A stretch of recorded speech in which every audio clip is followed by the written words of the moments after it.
कृष्णा कृष्ण कृष्ण हरे हरे, हरे कृष्ण कृष्ण कृष्ण हरे हरे, हरे राम राम राम हरे हरे, हरे राम राम राम हरे हरे, हरे कृष्णा कृष्ण कृष्ण हरे हरे, हरे कृष्ण कृष्ण कृष्ण हरे हरे, हरे राम राम राम हरे हरे, हरे राम राम हरे हरे। जय श्री श्री गुरु ग्रांग गंधर्विका गिरिधारी जी की जय।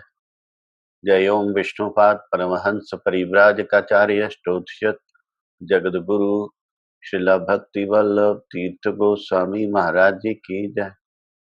जय नित्य लीला प्रविष्टोम विष्णुपाद परमहंस श्री श्रीमद भक्ति दयित माधव गोस्वामी महाराज जी की जय।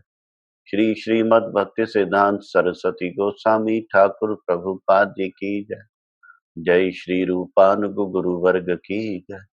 पंच तत्वात्मकम गौर हरि की जय।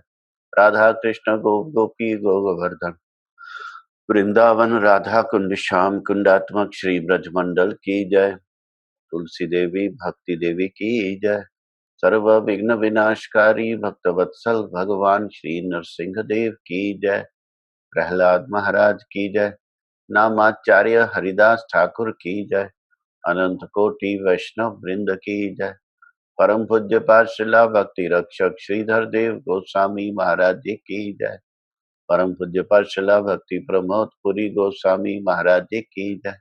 परम पूज्य पाठशाला भक्ति वेदांत स्वामी महाराज जी की जय। गोकुल गौशाला की जय। गौ माता की जय। ग्वालपाड़ा धाम की जय। गुरु कथा श्रवण पिपासु वैष्णव वृंद की जय। भक्त वृंद की जय।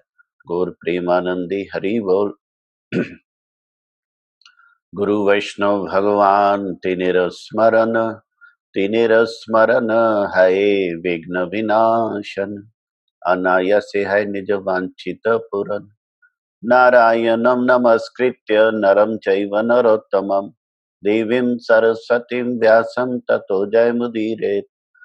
श्री चैतन्य मनोभीष्टं स्थापितं येन भूतले स्वयं रूपा कदा मह्यं ददाति स्वपदान्तिकम्।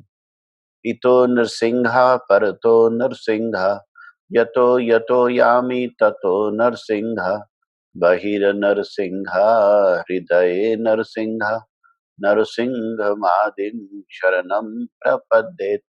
नमस्ते नरसिंहाय प्रह्लाददायिने हिरण्यकशिपुरवक्षशिलाटङ्कनकालय वागीशयस्य वदने लक्ष्मीर्यस्य च वक्षसि यस्य हस्ते हृदये समेतं नृसिंहमहं भजे। श्री नरसिंहा जय जय नरसिंहा। प्रह्लादेश जय पद्मामुख पद्माभृंगा। श्री कृष्ण चैतन्य प्रभु नित्यानंदा। श्री अद्वैत गदाधर शिवासादि गौर भक्त वृंदा। हरे कृष्णा कृष्णा कृष्णा हरे हरे, हरे राम राम राम हरे हरे।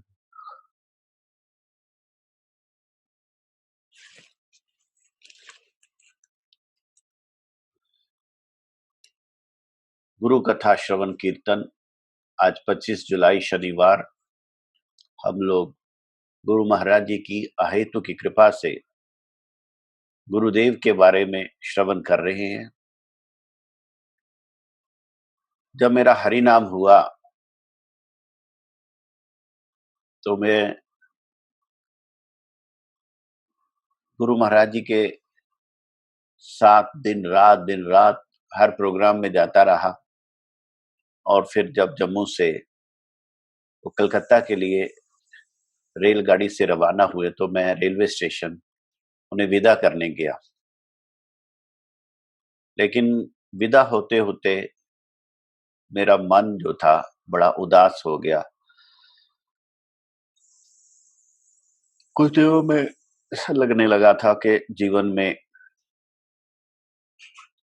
गुरु जी की जो निकटता मिली उससे बड़ा एक नया आनंद का अनुभव हुआ। तो गुरु जी के विदा के समय मैं बड़ा दुखी हो गया, बड़ा मन खराब हुआ।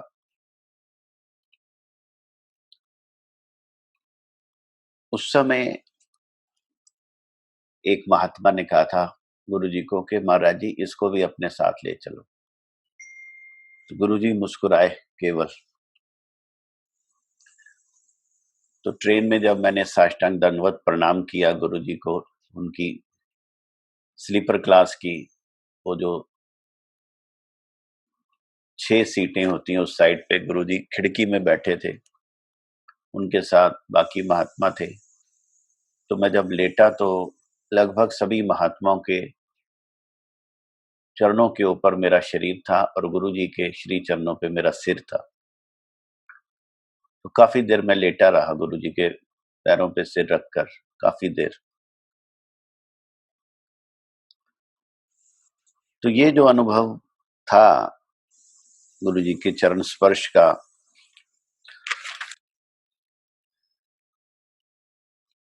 उसकी फीलिंग बड़ी देर तक मुझे रही। और गुरु महाराज जी मंद मंद मुस्कुराते रहे। फिर मैं हाथ जोड़ के बाहर आया और ट्रेन में जाते हुए गुरु जी को देखता रहा काफी देर तक। ट्रेन के पीछे भी भागा प्लेटफॉर्म के छोर तक। वहां प्लेटफॉर्म पर साष्टांग दंडवत की मुद्रा में लेट गया। तो ये जो हरि नाम हुआ वो मुझे एक स्वप्न की तरह लग रहा था।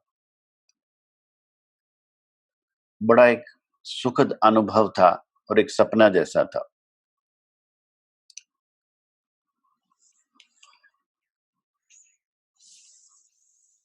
हमारे जम्मू के जो भाटिया जी हैं, हंसराज भाटिया जी, उन्होंने मुझे एक गुटकी दे दी, एक मंत्र दे दिया, एक युक्ति दे दी कि आप प्रयत्न करना कि गुरु जी का ज्यादा से ज्यादा संग करो।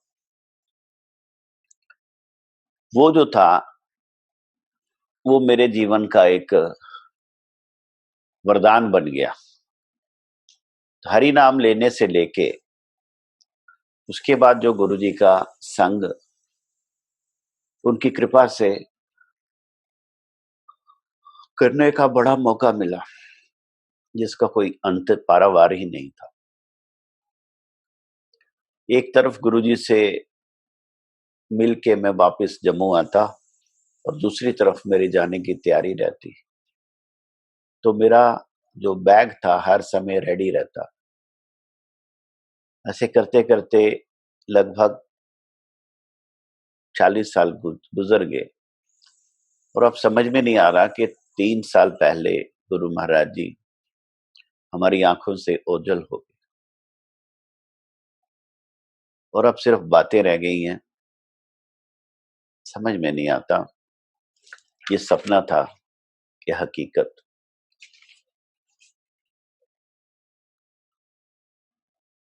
तो गुरु महाराज जी का जो संग था वो जीवन की सबसे बड़ी कमाई थी, उसके ऊपर कुछ भी नहीं। वही कमाई लेके हम जीवन भर चल सकते हैं।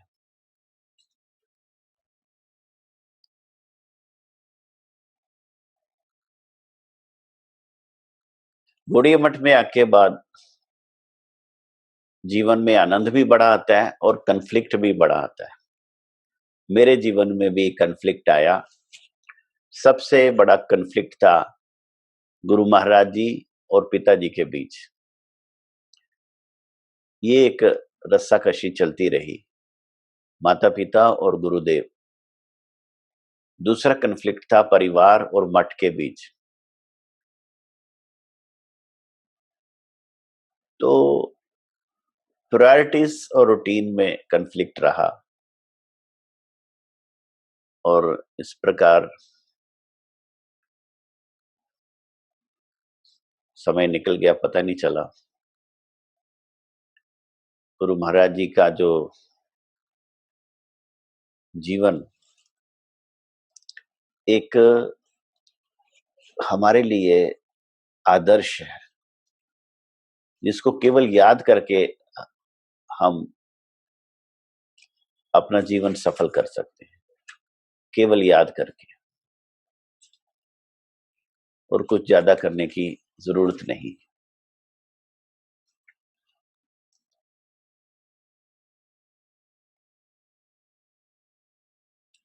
तो इसलिए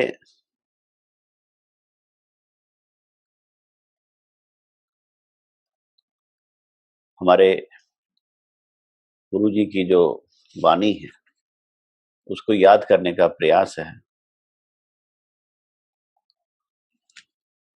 मुझे याद है जब मैं कलकत्ता में राधाष्टमी पे था, तो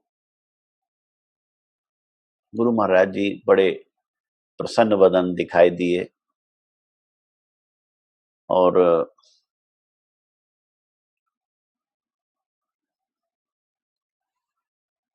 बड़ा आनंद रहा उस दिन। तो हम लोग बार बार कलकत्ता जाते, बार बार गुरु जी के पास जाते।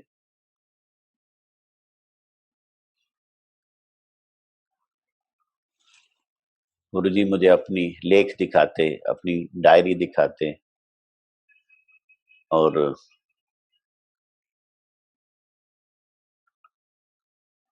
बस समय कैसे निकल जाता पता नहीं चलता।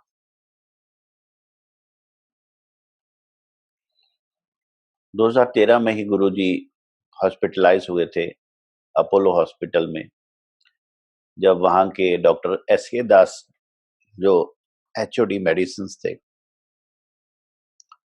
उन्होंने उनका इलाज किया था। क्योंकि 2013 तक इतना गुरु जी की तबीयत खराब नहीं हुई, तो अपोलो हॉस्पिटल में डॉक्टर एस के दास ने गुरु जी को ठीक तो किया, लेकिन हम लोगों को इंस्ट्रक्शन दी कि गुरु जी की स्थिति बड़ी नाजुक है, आप हॉस्पिटल में इनको रखो तो अच्छा है, नहीं तो हमारे कलकत्ता मठ में हॉस्पिटल जैसा एक रूम बनाइए, उसमें ऑक्सीजन सिलेंडर, नेबुलाइजर, ग्लूकोमीटर और 24 आवर नर्स की व्यवस्था की जाए। लेकिन हमारे मठ में कोई भी काम बड़ी देर से होता है, तो हमारे जो गुरु जी के सेवा में लोग थे उनको मैंने कहा कि डॉक्टर एस के दास ने मठ में आईसीयू बनाने के लिए कहा, लेकिन उसकी कोई व्यवस्था नहीं हुई। और उधर गुरु जी बार बार कह रहे हैं हमें ग्वालपाड़ा जाना है, लेकिन कोई ये समझा नहीं कि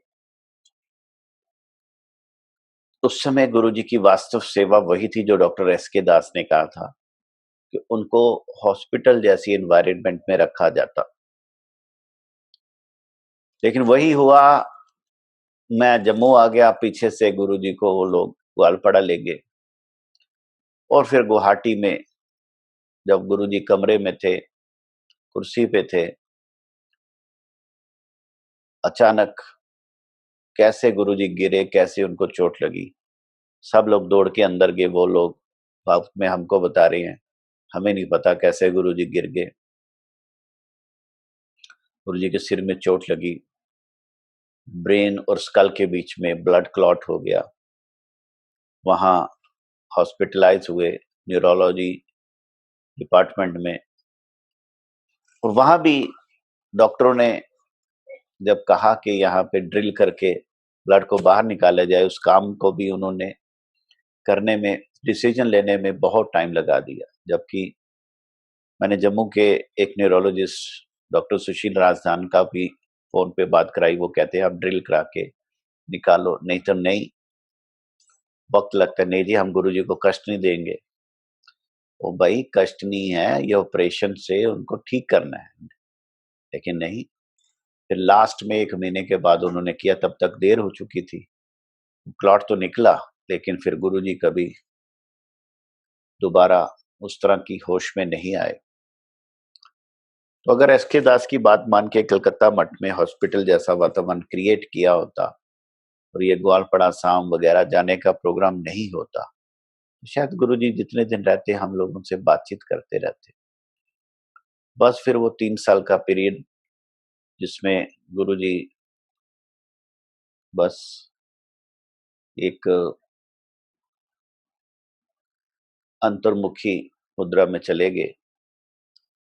तब भी हम बार बार कलकत्ता जाते, छत पे गुरु महाराज जी के कमरे के बाहर कीर्तन होता, गुरुजी को बरामदे में व्हील चेयर पे घुमाया जाता, गुरुजी की आंखें ज्यादातर बंद रहती, कभी खुलती, लेकिन उसमें कोई वो नहीं होता, हमारी तरह हमारी तरफ कनेक्शन नहीं होता। फिर भी बड़ा सेटिस्फैक्शन होती, गुरुजी को मिल के आते। और इस प्रकार हम लोग 2017 में जब गए रामनवमी पे, तो सोचा ही नहीं था कि 15 दिन के बाद क्या हो जाएगा। और सब लोग वापस आ गए। मेरा गुरुजी की कृपा से आने का मन नहीं कर रहा था, और करते करते ऐसा दिन भी आ गया जब डॉक्टरों ने कह दिया कि अब कुछ नहीं होगा। तो हम लोगों ने बड़े प्रयास से, बड़े स्ट्रगल से गुरुजी के कमरे के बाहर संकीर्तन, अखंड कीर्तन शुरू किया। लगातार कीर्तन हुआ और उसी कीर्तन के बीच में गुरुजी चले गए। तो जब तक गुरुजी की समाधि हुई मायापुर में, वो कीर्तन चला, तो एक मन में रहा कि गुरुजी की कृपा से उस कीर्तन में सेवा का मौका मिला हमको। तो आज इस बात को 3 साल हो गए हैं, लेकिन सब स्वप्न की तरह लग रहा है। कैसे गुरु महाराज जी हमारे सामने से कहाँ चले गए। तो अभी यही है कि गुरु जी की वाणी को याद किया जाए, उनकी टीचिंग्स को याद किया जाए। गुरु जी की इतनी बुक्स हैं, उनका लिटरेचर है, उसको याद किया जाए। उसी के लिए ये गुरु कथा प्रयास हमने करना चाहा। अब ये गुरु जी की कृपा से ही आगे चल रहा है, वही इसको आगे बढ़ाएंगे। गुरु महाराज जी कहा करते थे, एक श्लोक भागवत का 5वें स्कंद के 5वें अध्याय का दूसरा श्लोक, महत सेवाम द्वारा माहुर विमुक्ते स्वमोद्धारम योषिताम संगी संगम महंतस्ते समचित्ता प्रशांता विमनमया विमनयव सुहृदा साधवो। ये महापुरुषों, महात्माओं की सेवा भवबंधन से मुक्ति का द्वार है और कामी व्यक्तियों के संग को नरक का द्वार बताया। Service to saintly person is the cause of liberation and association of worldly sense gratification passionate people is the gate to hell. So service to saintly persons is the cause of liberation. Guru Maharaj जी महंत किसको कहते थे? महंत वो है जो सबके हित चिंतक हैं, जो सदाचार संपन्न हैं, भगवत प्रेम को ही जो एकमात्र पुरुषार्थ मानते हैं, संसार के विषय में जिनकी कोई रुचि ना हो, जो परम शांत हो, भक्ति में तत्पर हो, जो क्रोध रहित हो, जो परमार्थी होते हैं, जो कोई निंद आचरण नहीं करते, वह हैं महंत। ऐसे महंत जीवन में एक मिले हमारे गुरुदेव, ऐसा महंत दुर्लभ है और दोबारा ऐसा महंत मिलना असंभव लगता है। ऐसे महंत गुरु महाराज जी की तरह